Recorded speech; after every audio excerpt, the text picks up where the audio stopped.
semakin menjadi-jadi. Seseorang yang naik tanpa persiapan maka akan turun tanpa penghormatan. Iya tuh. Soekarno tuh. Tanpa persiapan turun tanpa penghormatan. Jadi persiapan yang minim. Stres, menghindari stres ketika berbicara di depan umum. Stresku banyak gayanya. Adunan sibuk ngaji kabel saja. Adunan ini kabel gitu kan.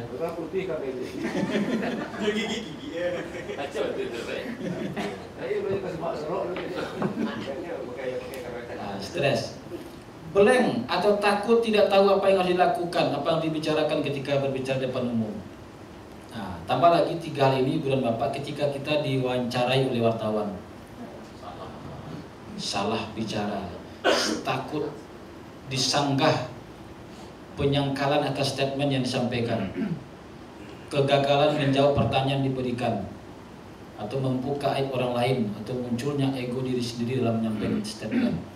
Jadi ketika awak diwawancari wartawan seperti yang dialami oleh Setia Novanto ini, itu kan diwawancari seperti itu mendesak, tidak siapnya akhirnya menjadi blunder di negara awak kan. Kalau kesubah yang acak diwawancara itu di kesubah pertan, kabupaten jarang. Kalau tentu lah ya. Kalau banyak di kabupaten itu baru kota. Polisi ada integritas ini nak. Oleh ada integritas.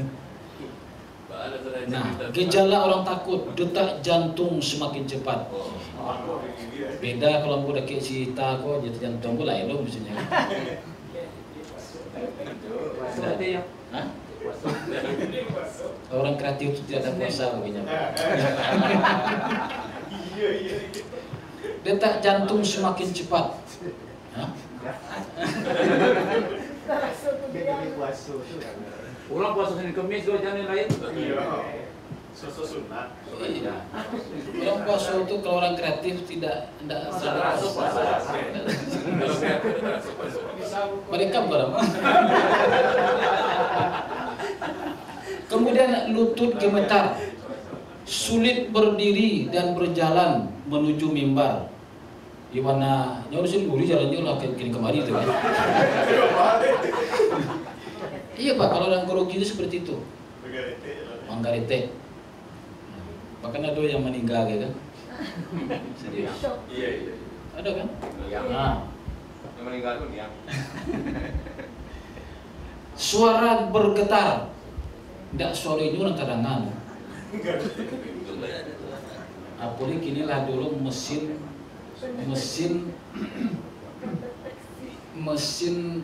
pendusta, deteksi suara kan? Deteksi kebohongan. Detektor suara. Sehingga diwawancara lah, siapa nan Anjilin ya, Anjilin dan pegawainya itu diwawancarai, terjadi kebohongan suara. Akhirnya tersangkalah ibu angkatnya. Itu tadi, suara yang direkam itu palsu gitu, bergetar. Gelombang hawa panas, perasaan seperti akan pingsan. Kalam sih dunia kok.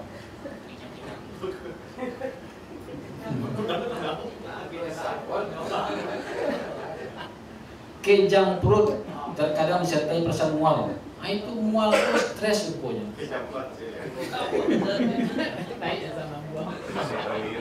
Iya, asam lambung. Stres itu kan penyebabnya asam lambung naik. Kecek dokter Haryadi, sampai istri mau melahirkan batang tuh. Asam lambung tua di titian katihat tok seng malah tuh seng dulu. Itu asam lambung itu tajamnya gitu ya. Jadi jangan sampai berpikiran negatif, stres, mual itu kan asam lambung itu. Jadi berbahaya asam lambung. Hiperventilasi yaitu kesulitan bernapas.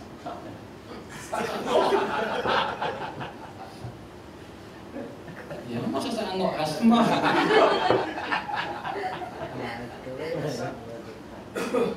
Kemudian mata berair, hidung. Orang menangis. Tidak kok sumbernya ada kok Pak. Kau cek sumbernya Pak. Matu itu merah aja lah. Kalau orang yang grogi, matu itu merah berbaraji ya.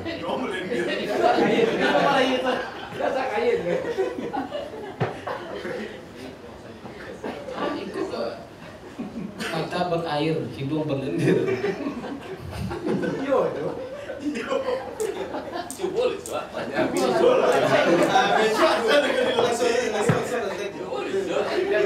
Kalau batu hari ya seperti biasa belindir. Banyak habis disuruh. Kadang-kadang juga ada gejala-gejala berikut. Ini gejala yang masuk dalam kategori kedua terkait dengan proses mental. Yang tadi fisik Pak ya. Secara fisik nampak seperti itu. Gemetar, grogi, sesak napas, berlendir itu secara fisik. Ini secara mental. Bahas secara mental. Pertama, mengulang kata, kalimat atau pesan sehingga terdengar seperti radio rusak. Kehilangan bahan atau mungkin tidak masuk sehingga seperti itu. Itu ada kawan ya? Mencatat di kawan. Saya ketika kuliah Pak Ko ini mencatat barangkali Pak Tu menjawab iya saja. Ya. Kira ya. Dokter ya, Profesor Dokter Yahya Jaya. Mencatat barangkali iya saja Bang. Catat iya sekali, ya 2 kali. Acuh tuh. Kadang barangkali acuh tuh. Barangkali. Malah barangkali itu kan pasir kan. Jadi mengulang kata-kata. Itu apa namanya itu? Itu kan kadang itu kalimat-kalimat yang menunjukkan seseorang itu grogi. Hilang ingatan. Termasuk ketidakmampuan pembicara untuk mengingat fakta atau angka secara tepat dan merupakan hal-hal yang penting. Hilang ingatan, blank, matunya madu ke audien tapi pengandan ke mahkamah gitu. Jadi hilang ingatan. Tersumbatnya pikiran yang membuat pembicara tidak tahu apa yang harus diucapkan selanjutnya. Murid kuku yang susah. Apalagi ketika khutbah Jumat ratusan orang sampai 1000 orang menyaksikan kita khutbah. Baca menggantian itu. Ini blank. Maka di mimbar itu tentu saya bilang. Jadi balik cara kalau menimba tunjukan dari bawah tidak salah sebenarnya kan, tidak salah cuma doa. Jadi ini sering terjadi blank, hand dan seterusnya. Nah, bagaimana supaya bisa sukses dalam public speaking? Pertama, jadilah ini ada 20 ini, mungkin singkat-singkat saja. Jadilah spontan. Jadi jangan menghafal isi pembicaraan Anda. Dengan menghafal maka gaya bicara kita akan terlihat kaku dan kedekatan personal tidak akan terjalin. Jadi spontan. Tidak tahu orang musuh aku mungkin kurang pengetahuan atau kurang bahan, tidak tahu lah. Tapi spontanitas seperti kita memasai. Tulis materi yang disampaikan dalam bentuk poin-poin. Ini yang terbaik. Ada poin-poinnya. Termasuk kita lah biasa khutbah Jumat, biasa khutbah raya, tetap harus ada poin-poin. Karena yang hand blank tadi itu kehilangan ingatan itu bisa saja terjadi kapanpun. Jadi harus ada catatan gitu. Interaksi dengan audien, harus ada interaksi dengan audien. Penting untuk mendapatkan feedback. Sisipkan humor, doa-doa seperti lawak-lawaknya. Penguasaan materi melahirkan improvisasi. Bahwa bicarakan iko, takana yang lain, itu namanya improvisasi. Jadi dengan penguasaan materi itu kita bisa menambah hal-hal yang materi-materi lain.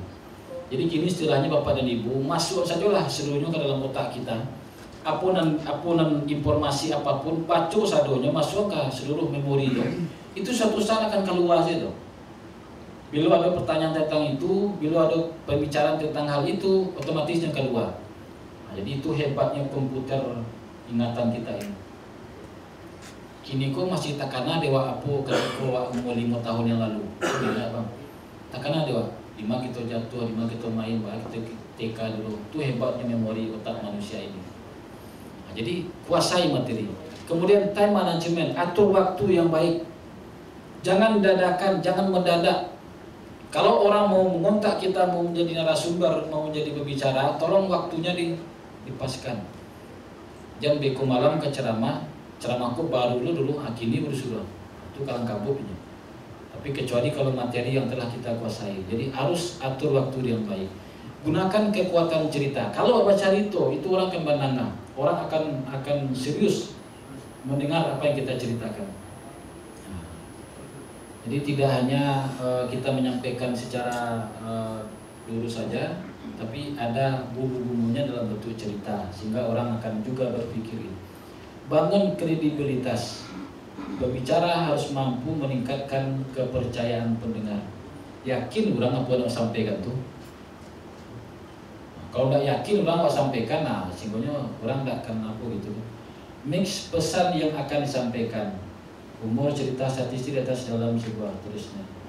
Berbicara dengan jelas. A, I, U, E, O itu jaleh. Sehingga Bapak Ibu di belakang layar, ketika presenter, pembaca berita, ketika iklan, inyo senam wajahnya. Bahasa senam wajahnya A, I, U, E, O, A, I, U, E, O itu senam wajah. Sehingga jelas apa yang dikeluarkan dari mulutnya itu. Karena aku kaku, ndak dewa grogi, kaku dari kecil tuh, ndak pas yang dikeluarkan. Jadi A, I, U, E, O, senam wajah. Nah, itu nama senam wajah. Kontak mata. Mulai saja kita berdiri di depan. Assalamualaikum warahmatullahi wabarakatuh. Jadi satu orang itu tak calik saja.